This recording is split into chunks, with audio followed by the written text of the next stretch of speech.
여러분 안녕하십니까? 광주 MBC 뉴스투데이입니다. 먼저 오늘의 주요 뉴스입니다. 빛가람 혁신도시 클러스터에 대한 기업 유치 실적이 저조한 가운데 관련 법령 개정이 추진되고 있지만 당장 해결책이 마련되긴 어려워 보입니다. 5.18 단체 내부에서 폭로전과 고소 고발전이 난무하고 시민단체와의 갈등도 계속 이어지면서 파열음이 끊이지 않고 있습니다. 후쿠시마 오염수 방류에 대한 불안감이 높아지면서 휴대용 방사능 측정기를 많이 찾고 있지만 실효성을 두고 논란이 일고 있습니다. 무안군이 무안시로 승격을 추진하고 있지만 법정 요건을 갖춰야 하는 등 해결해야 할 과제가 많습니다. 나주 혁신도시 산학연 클러스터와 관련한 기획보도 오늘 마지막 순서입니다. 혁신도시 곳곳이 10년 가까이 공터로 남아있는 현실과 그 원인을 앞서 짚어봤는데요. 이번엔 지금까지 어떤 논의가 어디까지 이루어졌는지 또 문제를 해결할 방법은 없는 건지 알아봤습니다.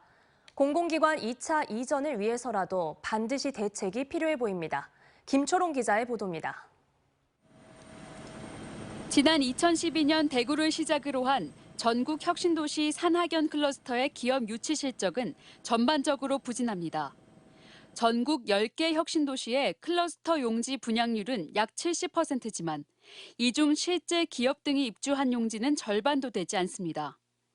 지난해 국토연구원은 혁신도시의 기업 유치 실적이 미흡하다고 지적했습니다. 해결책으로는 오랫동안 개발하지 않는 부지를 매각하는 방안 등이 제시됐습니다. 올해 1월 국회에선 부지 양도와 관련한 법안 개정안도 발의됐습니다. 현재 혁신도시법에는 클러스터 부지의 양도 가격이 이렇게 제한돼 있습니다. 그런데 이번에 발의된 개정안을 보면 그 기간을 10년 이내로 정하고 있는데요. 10년이 지나면 가격 제한을 하지 않겠다는 겁니다. 하지만 취재 결과 최근 국토교통부에선 분양받은 땅에 건물을 세운 경우만 이를 적용하도록 논의가 진행되고 있었습니다. 분양은 해놓고 착공하지 않은 경우를 제외한 건 투기 우려 때문입니다. 그 주변에 이제 아파트가 다 들은 상황이고 이러면 그 시세가 생기는데 실제 땅에 대해서 뭐 어떤 행위도 안 하고 10년 뒤에 이제 파는 거고 건축을 지어서 이제 직접 운영할 사람은 그 차이만큼의 이제 부담이 생기는 거죠.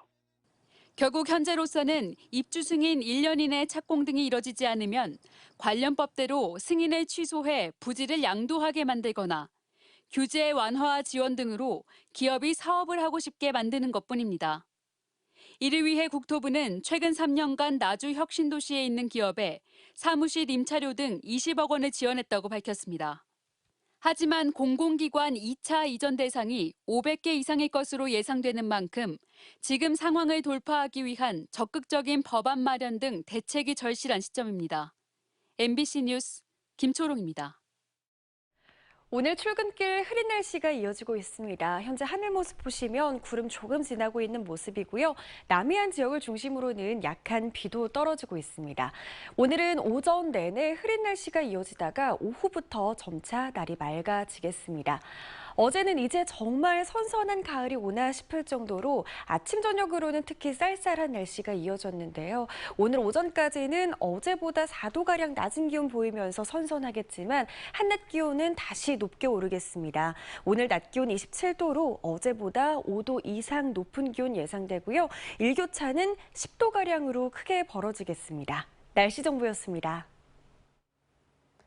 5.18 부상자회 등 5월 3단체가 지난해 오랜 수건이었던 공법단체가 됐습니다. 정부 예산도 받고 수익 사업도 할 수 있는 등 이전보다 지위가 격상되면서 조직이 안정될 거라 기대됐는데요. 하지만 최근 5.18 단체를 보면 폭로전과 고소 고발전이 난무하고 있습니다. 게다가 시민단체와의 갈등도 계속 이어지고 있어서 말 그대로 내우외환의 상황입니다. 임지은 기자가 취재했습니다. 5.18 부상자회와 공로자회는 올해 초 특전사 동지회와의 화합 행사를 강행해 광주 시민단체와 지금까지 갈등하고 있습니다. 5.18은 누구의 것이냐의 주제를 놓고 5.18 기념재단과 광주시 의회가 여러 차례 토론을 열었지만 갈등과 반목은 여전합니다. 행사위를 누가 하니, 그 전에 성역화 사업을 어떻게 하니 이런 지역적인 문제를 포함해서 더 거대 아젠다를 발굴해서 우리가 미래의 5월을 준비해야 될 때가 5월 단체가 겪고 있는 갈등은 이뿐만이 아닙니다. 5월 단체 회원과 회장끼리 폭로전과 고소고발이 하루가 멀다 하고 이어지고 있습니다. 박민식 국가보훈부 장관이 일으킨 때 아닌 정율성 논란에 황일봉 회장이 보수단체 집회에 참석한 것을 두고 부상자회 집행부가 황일봉 회장에 대한 징계를 요청하기도 했습니다. 황일봉 부상자회 회장과 정성국 공로자회 회장은 정부가 지원해주는 5월 단체 예산을 특정인이 횡령했다는 폭로 기자회견을 열기도 했습니다. 일종의 매관 매집 등등이 있어 왔습니다. 기부금품 위반해서 공금을 횡령하거나 이런 것들이 비일비재 한 겁니다. 5.18 단체의 내부는 그동안 계속돼 왔었고 지난해 공법단체로 전환할 때만 하더라도 갈등은 정리되나 싶었지만 기대와는 다른 행보를 보이고 있는 겁니다. 5월 단체들은 다음 달 공법단체로 전환된 이후 국가보훈부의 첫 번째 정기감사를 앞두고 있는데 정부 예산 횡령 의혹을 가지고 다시 한번 내부 격돌이 불가피한 상황입니다. 공법단체 전환 이후에도 달라진 모습은 찾아볼 수 없게 되면서 5.18 정신을 계승하겠다던 이들의 목표는 점점 희미해지고 있습니다. MBC 뉴스 임지은입니다. 후쿠시마 오염수 방류에 대한 불안감 때문에 휴대용 방사능 측정기를 찾는 분들 있으시죠? 지자체에서도 자체 예산을 들여 휴대용 측정기를 구매하고 있는데요. 제대로 측정되는 건지 실효성을 두고 논란이 일고 있습니다. 김단비 기자입니다. 신선한 수산물로 가득 찬 여수 수협 위판장입니다. 경매전인 생선에 휴대용 방사능 측정기를 갖다 대자 금방 수치가 나옵니다. 측정값은 0.1 마이크로시버트, 일상생활에서 접할 수 있는 방사선 수치입니다. 여수시는 휴대용 방사능 측정기 4대를 이용해 일주일에 3번 이상 수산물 점검에 나서고 있습니다. 그 이상의 수산물의 방사선이 방출이 되고 있으면 알람을 울리게끔 만들어놨습니다. 이상이 나오면 우리 정밀기관에 정밀 의뢰하고 있습니다. 일본의 후쿠시마 오염수 방류 이후 자체적으로 휴대용 방사능 측정기를 갖춘 지자체가 늘고 있습니다. 순천시와 고흥군도 수산물에 대한 불안감 해소를 위해 자체 방사능 측정기를 구매했습니다.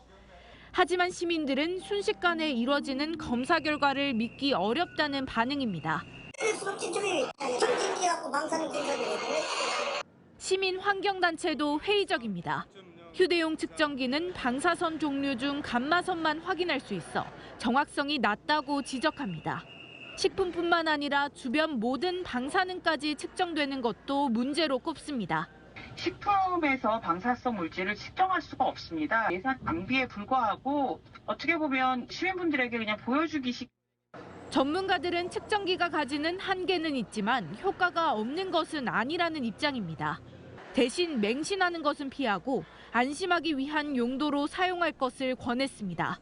충분한 양의 방사능을 가진 시료들을 구분해낼 수 있다는 점에서는 어느 정도 그 역할은 할 수 있다고 생각합니다. 하지만 무조건적으로 간이 측정기의 결과를 맹신하는 태도도 옳지 않고요.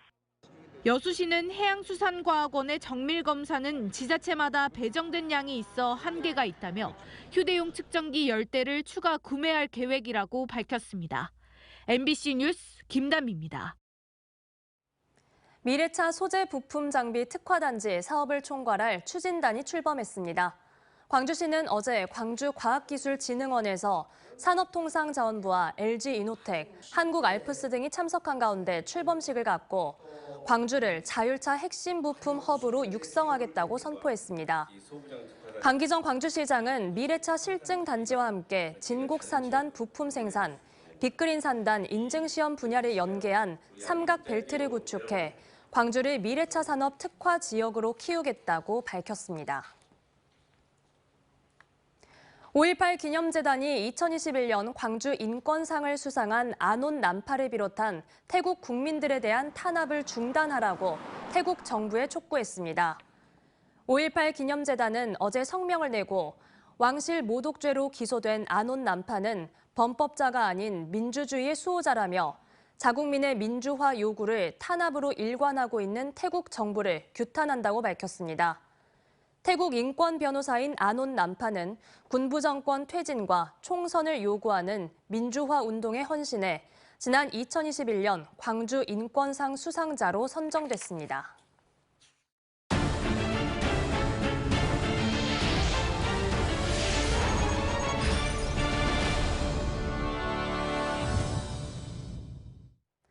무안군은 지난 2007년부터 무안시 승격 추진 지원 조례를 만들어 시 승격을 역점 사업으로 추진해 왔는데요. 정책 토론회를 여는 등 다시 분위기 조성에 나섰지만 정작 풀려야 할 법적 조건은 꿈쩍도 하지 않고 있습니다. 김진선 기자입니다. 무안군의 현재 인구는 지난달 기준 9만 455명. 전남도청 이전과 남학 신도시 조성 등으로 군 단위 인구수로는 전남 1위, 전국 6위를 기록하고 있습니다. 흔치 않게 인구가 증가했지만 교육과 의료 등의 인프라는 군 단위로서 한계를 보이고 있습니다. 남아고령 인구가 늘어나고 있는데 공공의료 서비스 요구는 많이 있는데 보건소는 군 소재이다 보니까 확장이 어려운 부분이 있습니다. 때문에 지난 2007년부터 시 승격을 목표로 조례 제정과 추진위원회 구성, 군민 서명 등을 통해 시 승격을 추진해온 무안군. 공식적으로 시 승격 추진 활동을 벌인 지 16년째지만 별다른 성과는 없습니다. 무안군은 코로나19로 주춤했던 시 승격 추진을 시 전환으로 선언하며 토론회를 여는 등 재추진에 나섰습니다. 앞으로 미래 100년을 위해서 함께 여러분과 함께 시 전환을 반드시 이뤄내서 정말 세계로 비상하는 무안군을 만들 수 있도록. 지방자치법은 인구가 5만 명 이상의 지역이 있거나 2만 명 이상의 2개 지역이 있으면서 전체 인구는 15만 명이 넘어야 시로 규정하고 있습니다. 무안군은 9만여 명 가운데 삼양읍의 인구가 4만여 명, 일로읍은 16,000여 명으로 기준에 턱없이 부족합니다.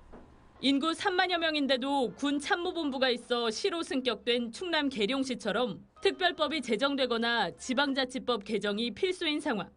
하지만 관련 개정안은 국회에 계류 중이고 논의도 지지부진하고 있습니다.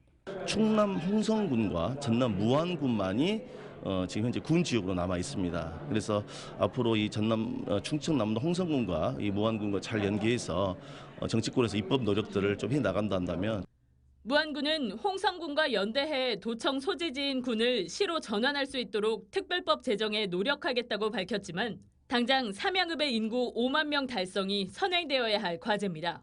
MBC 뉴스 김진선입니다. 올해 역대급 세수 결손 사태가 발생하면서 지자체에도 비상이 걸렸습니다. 줄어든 교부세를 메꾸기 위해 올해는 물론 내년에도 지출을 최대한 줄이고 신규 사업을 자제하는 등 허리띠를 졸라매야 하는 상황입니다. 보도에 문영철 기자입니다. 최근 기재부가 발표한 올해 세수 구조액은 59조 1천억 원. 걷어들이는 돈이 예상보다 크게 부족하다 보니 올해 지자체에 주는 교부세도 11조 6천억 원가량 줄어들 것으로 보입니다. 지자체들은 발등에 불이 떨어졌습니다. 순천시는 1,000억 원, 여수시는 700억 원, 광양시는 500억 원 이상 쓸 수 있는 돈이 사라져버린 셈인데 연말을 앞두고 있는 상황에서 재정 공백을 메꾸기가 쉽지 않습니다. 집행을 하고 나서 일부 조금씩 그 불용이 발생되는 자원이 있습니다. 이 재원을 전부 감액 조치해서. 올해만 문제가 아닙니다. 정부의 긴축 재정에 따라 가뜩이나 줄어든 교부세가 내년엔 더 감소할 수밖에 없기 때문입니다. 예산 심사에 들어간 지자체들은 최악의 경우 20% 이상 교부세가 삭감될 것으로 보고 허리띠를 졸라매고 있습니다. 여수시는 경상 경비를 10% 줄이고 순천시는 각종 보조금 사업을 원점에서 재검토하기로 했습니다. 또 도로 등의 시설 정비나 신규 사업을 최대한 자제할 방침입니다. 이렇게 해서 내년에 쓰는 돈을 많게는 1,000억 원 이상 줄여야 지자체 살림을 겨우 꾸려나갈 수 있는 상황입니다. 하지만 미리 준비해야 할 국제행사나 도시 발전을 위한 핵심 사업들은 무작정 미룰 수도 없는 노릇입니다. 각 부분별로 저희들이 세출 구조용을 통해서 긴축 예산을 편성하고자 합니다. 신규 사업은 최대한 억제하거나 유보하고 공약사항에 대해서는 선택과 집중을 통해서. 지자체들은 다만 시민들에게 미치는 파급력을 고려해 복지나 민생, 안정과 관련된 예산은 최대한 확보하겠다고 밝혔습니다. MBC 뉴스 문형철입니다. 금호월드 상가 연합회와 서부시장 상인회가 광주 신세계 확장 이전 과정에서 시 소유의 도로를 편입하려는 계획에 대해 거듭 반대 입장을 밝혔습니다. 이들은 광주 신세계가 지구 단위 계획에 따른 지역 상생을 위한 사전 협의도 제대로 하지 않았고 업주들도 대부분 반대하고 있다며 이같이 밝혔습니다. 또한 광주시는 상권 영향평가를 시행하고 상인들과 민관 협의체를 구성해야 한다면서 교통 영향평가도 사전에 시행해 특혜가 없는 지구 단위 계획 절차를 이행하라고 주장했습니다. 광주 인공지능 영재고등학교 설립 근거 법안이 어제 국회 상임위 문턱을 넘었습니다. 이 법안에는 AI 핵심 기술 기반 교육을 무학년, 졸업학점제로 운영하는 차세대 AI 인재 양성 특화학교 설립 근간을 담고 있습니다. 윤석열 정부 120대 국정과제인 AI 영재고는 2027년 3월 150명 정원 개교를 목표로 하고 있습니다.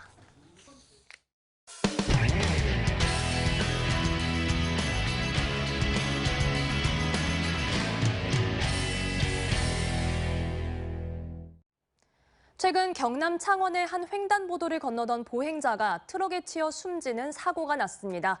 이처럼 트럭에 치여 목숨을 잃는 사고가 잇따르고 있는데 트럭 운전자들은 하나같이 보지 못했다고 주장하고 있습니다. MBC 경남 이선영 기자가 화물차의 시야를 직접 확인해봤습니다. 경남 창원의 한 공영 주차장 앞. 검은색 옷을 입은 보행자가 트럭 오른쪽 앞을 지나 횡단보도로 나옵니다. 그 순간 트럭이 움직이더니 보행자를 그대로 치고 가다 멈춥니다. 트럭에 깔린 이 보행자는 병원으로 옮겨졌지만 결국 숨졌습니다. 못 봤어 그랬다. 우리가 확인한 건 그겁니다. 지난 2월 서울에선 잠시 멈춰 있는 트럭의 바로 옆 횡단보도를 건너던 70대 여성이 트럭에 치여 숨졌고 지난 2021년 창원에서도 횡단보도를 건너던 초등학생이 우회전하던 트럭에 목숨을 잃었습니다. 보통 운전석이 2m 높이다 보니 지나가는 사람이 보이지 않았단 겁니다. 제 키는 163cm인데요. 이 대형 트럭 주변에 서 있었을 때 운전기사 시야에서 어떻게 보이는지 실험해 보겠습니다. 네. 취재진이 트럭 쪽으로 다가오자 다리 쪽부터 점점 보이지 않더니 바로 앞에 서자 몸이 보이지 않습니다. 운전석 주변에 설치된 거울 6개에서도 취재진의 모습은 찾아볼 수 없었습니다. 안 보입니다. 전혀 안 보입니다. 지금 이쪽 거울, 저쪽 거울 전부 다. 그렇다면 트럭에서 3m 정도 떨어져 있으면 어떨까? 마찬가지입니다. 보이시나요? 그림자만 보여요. 한 걸음을 걸어오자 그제야 다리가 보입니다. 분명히 사람이 없었는데 어느 순간 차가 출발하려고 할 때 앞에 있어서 급브레이크를 밟는다든가 한 경험이 많이 있죠. 사고 당시 모습도 재현해봤습니다. 트럭 앞 횡단보도를 지나가 보니 트럭에선 머리만 겨우 보입니다. 화물차 운전자는 정지선 3m 전에 서도록 해야 됩니다. 보행자를 볼 수 있어야 되고요. 보행자 측면에서는 운전자와 눈을 맞추고 걷고 화물 운전자가 인식할 수 있는 범위 안에서 차량입니다. 한편 경찰은 CCTV 등을 토대로 창원 횡단보도 사고의 정확한 원인을 조사하고 있습니다. MBC 뉴스 이선영입니다. 후쿠시마 원전 오염수 방류로 일본 수산업계도 큰 피해를 보고 있는데요. 그런데 일본 업체들이 제주산 수산물을 수입하겠다며 위판장과 양식장을 직접 찾았다고 합니다. 어떤 이유 때문인지 제주문화방송 이소현 기자가 현장을 취재했습니다. 고등어가 잔뜩 담긴 상자들이 위판장 바닥에 줄지어 놓여 있습니다. 수산물 상인들이 고등어의 무게를 직접 달아보고 기름기와 신선도까지 꼼꼼히 살핍니다. 脂もあって鮮度が良くて腹も厚くてすごくいいと思います. 일본에서 온 수산물 판매업자들인데 갓 잡아온 생물은 물론 냉동 수산물까지 직접 살펴보며 생산량이나 도매 가격까지 확인했습니다. 船の数が結構多いという中で、魚の鮮度も思ってた以上に逆にいい. 일본 바이어들이 제주를 찾은 건 후쿠시마 오염수 방류로 급격히 줄어든 판매 물량을 확보하기 위해서입니다. 그동안 중국 공장에 가공을 맡겼지만 오염수 방류로 중국의 일본산 수산물 수입을 전면 금지했기 때문입니다. 또 일본에서 잡히는 수산물보다 제주 수산물이 청정 이미지로 판매에 더 도움이 된다고 판단했기 때문입니다. 일본 수산물 바이어가 제주를 찾은 건 이번이 처음인데요. 이번 방문을 계기로 제주산 청정 수산물의 수출이 본격화될 것으로 기대됩니다. 위판장은 물론 양식장까지 둘러본 일본 바이어들은 다음 주에 제주산 고등어 100톤을 시범 수입하기로 했습니다.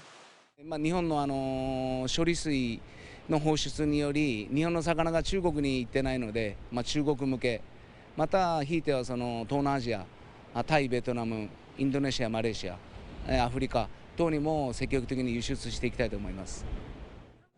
일본 업체들은 이번 시범 판매를 지켜본 뒤 품목을 늘린다는 계획인데 제주산 수산물의 수출 확대로 이어질지도 관심입니다. MBC 뉴스 이소연입니다. 광주 아트페어 아트광주 23이 개막해 나흘 동안 광주 김대중 컨벤션 센터에서 펼쳐집니다. 함께하는 미술시장, 설레는 미술축제라는 주제로 기획된 올해 광주 아트페어에는 중국 북경의 양갤러리, 서울의 갤러리 서림 등 국내외 갤러리 100여 곳이 참여해 미술 애호가들을 위한 만남의 장을 마련하고 있습니다. 아트광주 23 사무국은 본 전시 외에 나라 밖 미술시장과의 지속적인 교류 협력을 확대해 나가기 위한 해외 갤러리 초청전과 지역의 미술 애호가들이 소장한 작품을 선보이는 명품 컬렉션전 등의 다양한 부대 프로그램과 전시도 준비했다고 밝혔습니다. 오늘 출근길 흐린 날씨가 이어지고 있습니다. 구름 조금 지나고 있고요. 남해안 지역을 중심으로는 약한 빗방울도 떨어지고 있습니다. 오전까지는 흐린 날씨가 이어지다가 오후부터는 점차 맑은 날씨를 회복하겠습니다. 어제는 이제 정말 선선한 가을이 오나 싶을 정도로 아침 저녁으로는 쌀쌀하게 느껴지는 날씨가 이어졌는데요. 오늘 아침 기온 어제보다 4도가량 낮은 기온 보이면서 선선하겠지만 한낮 기온은 다시 오르겠습니다. 오늘 예상되는 광주의 낮 최고 기온은 27도로 어제보다 5도 이상 높겠고요. 일교차는 10도 이상으로 크게 벌어지겠습니다.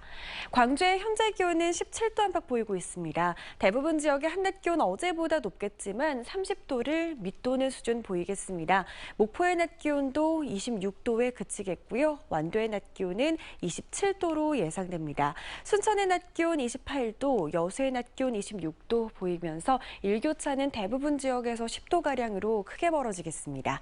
바다의 물결은 최고 2m에서 2.5m로 조금 높게 일겠습니다. 당분간 기온은 오늘과 비슷한 수준으로 유지되겠고요. 뚜렷한 비 소식은 없겠습니다. 날씨 정보였습니다. 뉴스 마칩니다. 시청해주신 여러분 고맙습니다. 언제 어디서나 내 손 안의 뉴스. 광주 MBC 뉴스 유튜브 구독으로 함께하세요.